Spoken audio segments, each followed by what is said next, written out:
Oh mon Dieu, mais réponds. Putain, mais réponds. Il est où? Allô?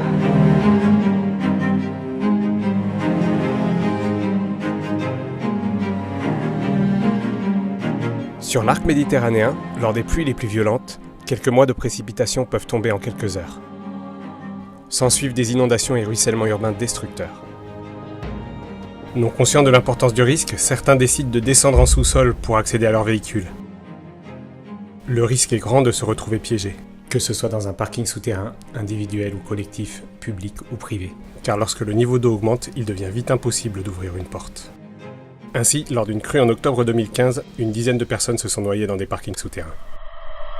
C'est pourquoi le ministère de l'écologie a développé un démonstrateur qui permet de se mettre en situation et d'adopter de bons réflexes. Ce démonstrateur simule la pression de l'eau sur une porte de garage. Une hauteur d'eau de 10 cm complique déjà la tâche.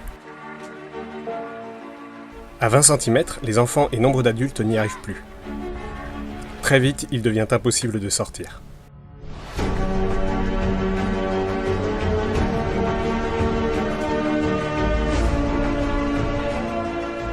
Face à cette menace, il convient d'adopter les bons comportements.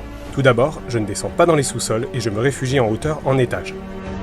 Je ne prends pas ma voiture et je reporte mes déplacements. Avant l'épisode, je m'informe et je gare mon véhicule dans un lieu non inondable.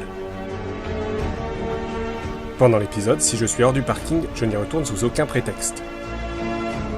Si je suis dans le parking, j'évacue au plus vite en évitant les ascenseurs et les portes automatiques. Après l'épisode, j'attends le feu vert du gestionnaire et des autorités pour retourner dans le sous-sol. Si mon véhicule a été immergé, je ne le démarre pas et je contacte mon assurance. Le gestionnaire du parking est tenu de préparer ses équipes et infrastructures à ce type d'événement, et de mettre en place certaines mesures d'alerte et de protection des usagers. Suivez ces consignes!